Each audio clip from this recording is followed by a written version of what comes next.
संपूर्ण गीता में यही एकमात्र श्लोक अंध वृद्ध राजा धृतराष्ट्र ने कहा है। शेष सभी श्लोक संजय के कहे हुए हैं, जो धृतराष्ट्र को युद्ध के पूर्व की घटनाओं का वृत्तांत सुना रहा था। निश्चय ही अंध वृद्ध राजा धृतराष्ट्र को अपने भतीजे पांडवों के साथ किए गए घोर अन्याय का पूर्ण भान था। वह दोनों सेनाओं की तुलनात्मक शक्तियों से परिचित था। उसे अपने पुत्र की विशाल सेना की सामर्थ्य पर पूर्ण विश्वास था। यह सब कुछ होते हुए भी मन ही मन उसे अपने दुष्कर्मों के अपराध बोध से हृदय पर भार अनुभव हो रहा था और युद्ध के अंतिम परिणाम के संबंध में भी उसे संदेह था। कुरुक्षेत्र में क्या हुआ, इसके विषय में वह संजय से प्रश्न पूछता है। महर्षि वेदव्यास जी ने संजय को ऐसी दिव्य दृष्टि प्रदान की थी जिसके द्वारा वह संपूर्ण युद्ध भूमि में हो रही घटनाओं को देख और सुन सकता था।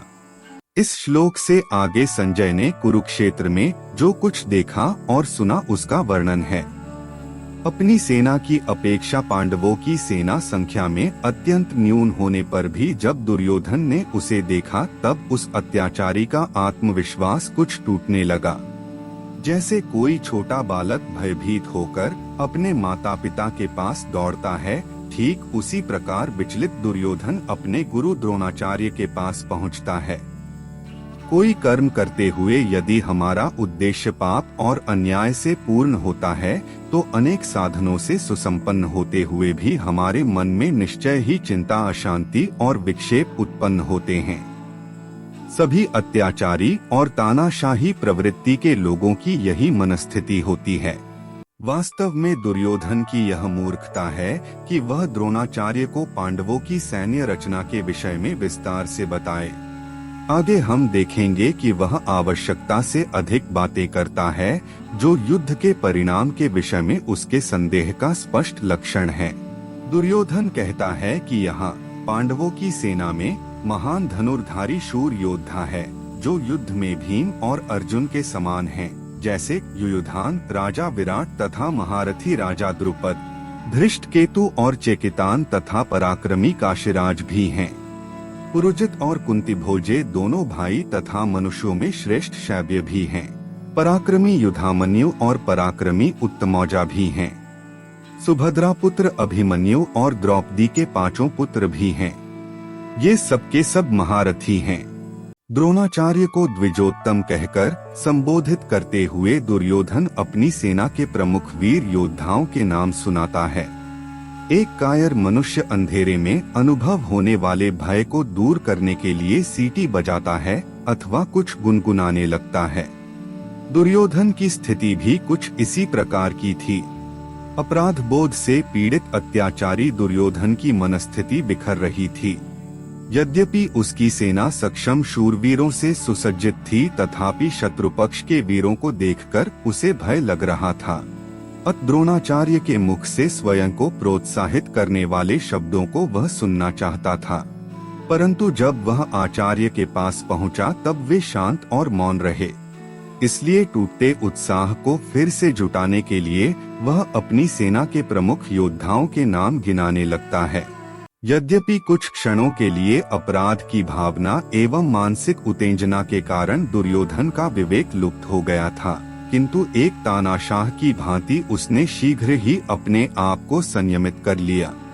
संभवत द्रोणाचार्य के उत्साहरहित मौन से वह समझ गया कि उन्हें द्विज कहकर संबोधित करके वह शील की मर्यादा का उल्लंघन कर रहा था। एक अत्याचारी तानाशाह का गर्व और दंभ देखो कितना है कि वह कहता है कि इतनी विशाल सेना और उसके प्रमुख वीर मेरे लिए प्राणोत्सर्ग करने के लिए तैयार हैं। महाभारत के सजग अध्येता जानते हैं कि यदि भीष्म पितामह कौरवों की ओर से युद्ध न करते तो कितने लोग वास्तव में दुर्योधन के लिए प्राणदान के लिए तैयार होते। भीष्म के द्वारा हमारी रक्षित सेना अपर्याप्त है, किंतु भीम द्वारा रक्षित उनकी सेना पर्याप्त है। हिंदुओं की प्राचीन युद्ध पद्धति में किसी सेना के सेनापति के साथ साथ कोई योद्धा सेना का रक्षक भी होता था, जिसमें शौर्य, साहस और बुद्धिमत्ता जैसे गुण आवश्यक होते थे। कौरव और पांडव पक्षों में क्रमश भीष्म और भीम रक्षक थे। इतने समय निरंतर अकेले ही बोलने और उभय पक्ष की सामर्थ्य को तौलने के पश्चात युद्ध तट पर दुर्योधन में स्थित राजा अपने मन की सघन निराशा के मेघखंडों को भेद कर सेना को आदेश देना प्रारंभ करता है। उसका आदेश है कि सभी योद्धा एवं नायक स्वस्थान पर रहकर अनुशासन पूर्वक युद्ध करें और साथ ही भीष्म पितामह को सुरक्षित रखने का प्रयत्न करें। उसे इस बात की आशंका है कि सुदूर राज्यों से आए हुए राजा एवं जनजातियों के नायक यदि इधर-उधर बिखर गए तो विजय मिलना कठिन है। संगठित रूप से सब मोर्चों पर एक ही समय आक्रमण करना किसी भी सेना की सफलता का मेरुदंड है। इसलिए एक सही प्रकार की रणनीति अपनाते हुए वह सबको आदेश देता है कि विभिन्न स्थानों पर रहते हुए भी सब भीष्माचार्य का रक्षण करें। दुर्योधन की मूर्खतापूर्ण वाचालता के कारण उसकी सेना के योद्धाओं की स्थिति बड़ी विचित्र सी हो रही थी। उन पर भी उदासी का प्रभाव प्रकट होने लगा, जिसे भीष्म वहीं निकट खड़े देख रहे थे। भीष्म पितामह ने कर्मशील द्रोणाचार्य के मौन में छिपे क्रोध को समझ लिया। उन्होंने यह जाना कि इन सबको इस मनस्थिति से बाहर निकालने की आवश्यकता है, अन्यथा स्थिति को इसी प्रकार छोड़ देने पर आसन्न युद्ध के समय योद्धागण प्रभावहीन हो जाएंगे। योद्धाओं के इस मनोभाव को समझते हुए सेनापति भीष्म पितामह ने दुर्योधन के साथ सभी सैनिकों के मन में हर्ष और विश्वास की तरंगें उत्पन्न करने के लिए पूरी शक्ति से शंखनाद किया। निसंदेह सभी योद्धागण अत्यधिक तनाव में थे, परंतु जैसे ही उन्होंने शंखनाद सुना सबने अपना अपना शंख उठाकर शंखध्वनि की। उसके बाद युद्ध के वाद्य शंख, भेरी, नगाड़े आदि युद्ध की घोषणा के रूप में बजने लगे।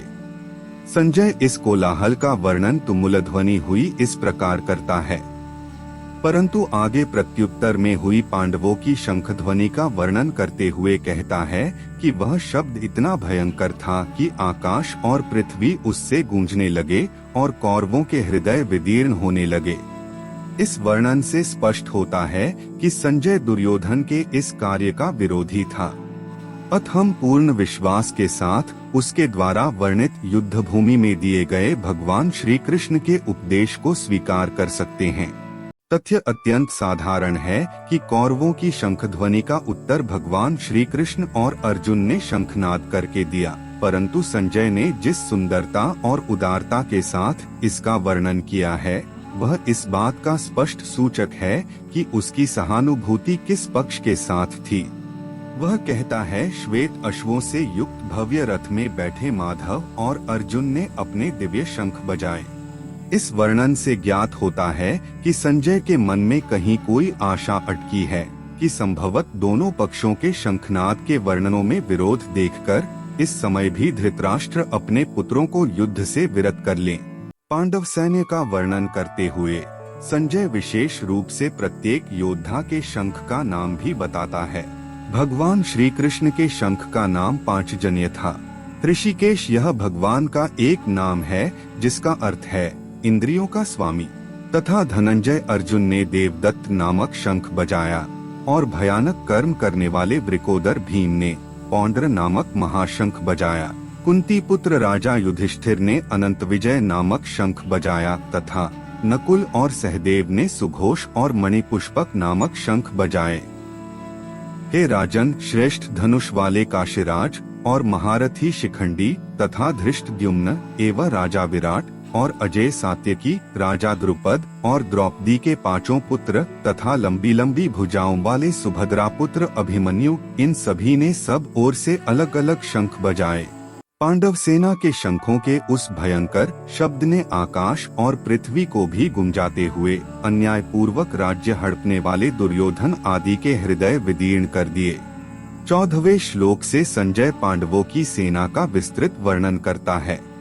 उसका यह विशेष प्रयास है कि किसी प्रकार धृतराष्ट्र पांडव सेना की श्रेष्ठता समझ सकें और युद्ध के विनाशकारी परिणामों को समझकर इस भ्रातृहंता युद्ध को रोकने का आदेश भेजें। अभी बाण युद्ध प्रारंभ नहीं हुआ था, किंतु वह क्षण दूर भी नहीं था। युद्ध का वह सर्वाधिक तनावपूर्ण क्षण था। संकट अपने चरम बिंदु पर पहुंच गया था। अर्जुन ने अपना गांडीव धनुष उठा लिया और अंतर्यामी भगवान श्री कृष्ण से ये वचन बोले। अर्जुन बोले, हे अच्युत, दोनों सेनाओं के मध्य में मेरे रथ को आप तब तक खड़ा कीजिए जब तक मैं युद्ध क्षेत्र में खड़े हुए इन युद्ध की इच्छा वालों को देख न लूं कि इस युद्धरूप उद्योग में मुझे किन किन के साथ युद्ध करना योग्य है। पूर्व श्लोक में कही गई बात को ही अर्जुन इस श्लोक में बल देकर कह रहा है। शत्रु सैन्य के निरीक्षण के कारण को भी वह यहाँ स्पष्ट करता है। एक कर्मशील व्यक्ति होने के कारण वह कोई अनावश्यक संकट मोल नहीं लेना चाहता, इसलिए वह देखना चाहता है कि वे कौन से दुर्मति, सत्तामदोन्मत्त और प्रलोभन से प्रताड़ित लोग हैं जो कौरव सेनाओं में सम्मिलित होकर अन्यायी तानाशाह दुर्योधन का समर्थन कर रहे हैं। संजय बोले, हे भरतवंशी राजन, निद्राविजी अर्जुन के द्वारा इस तरह कहने पर भगवान श्री कृष्ण ने उस भव्य रथ को भीष्म और द्रोण दोनों के सम्मुख एक स्थान पर लाकर खड़ा कर दिया। एक कर्तव्यनिष्ठ सारथी के समान वे अर्जुन से कहते हैं, हे पार्थ, यहाँ एकत्र हुए इन कौरवों को देखो। इस प्रकार भगवान श्री कृष्ण द्वारा सेना के दिखाए जाने पर अर्जुन ने शत्रु पक्ष में खड़े अपने सगे संबंधियों को देखा, परिवार के ही प्रिय सदस्यों को पहचाना, जिनमें भाई भतीजे, गुरुजन, पितामह और अन्य सभी परिचित एवं सुहृद जन थे। शत्रु पक्ष में ही नहीं वरन उसने अपनी सेना में भी इसी प्रकार सुपरिचित और घनिष्ठ संबंधियों को देखा। संभवत इस दृश्य को देखकर पहली बार एक पारिवारिक कलह के भयंकर दुखदायी परिणाम का अनुमान वह कर सका, जिससे उसका अंतरतम तक हिल गया। एक कर्मशील योद्धा होने के कारण संभवत अब तक उसने यह सोचा भी नहीं था कि अपनी महत्वाकांक्षाओं को पूरी करने और दुर्योधन के अन्यायों का बदला लेने में संपूर्ण समाज को किस सीमा तक अपना बलिदान देना होगा। इस प्रकार उन सब बंधु बांधवों को खड़े देखकर कुंती पुत्र अर्जुन का मन करुणा से भर गया और विषादयुक्त होकर उसने यह कहा, हे कृष्ण, युद्ध की इच्छा वाले इस कुटुंब समुदाय को अपने सामने उपस्थित देखकर मेरे अंग शिथिल हो रहे हैं और मुख सूख रहा है तथा मेरे शरीर में कपकपी आ रही है एवं रोंगटे खड़े हो रहे हैं। मेरे हाथ से गांडीव धनुष गिर रहा है और त्वचा जल रही है। मेरा मन भ्रमित सा हो रहा है और मैं खड़े रहने में असमर्थ हूँ। वह इस सीमा तक नीचे गिर गया है कि सब विवेक खोकर वह अंधविश्वास जनित उन अनेक अपशकुनों को देखने लग जाता है जो युद्ध में पराजय और नाश के सूचक समझे जाते हैं। अर्जुन कहता है, हे केशव, मैं शकुनों को भी विपरीत ही देख रहा हूँ और युद्ध में आहवे अपने स्वजनों को मारकर कोई कल्याण भी नहीं देखता हूँ। बुद्धि से पूर्णतया विलग होकर उसका भ्रमित मन एक पागल के समान इधर उधर दौड़ता है और मूर्खतापूर्ण निष्कर्षों पर पहुँचता है। वह कहता है, मैं न विजय चाहता हूँ, न राज्य और न सुखों को चाहता हूँ। हे गोविंद, हम लोगों को राज्य से क्या लाभ, भोगों से क्या लाभ अथवा जीने से भी क्या लाभ।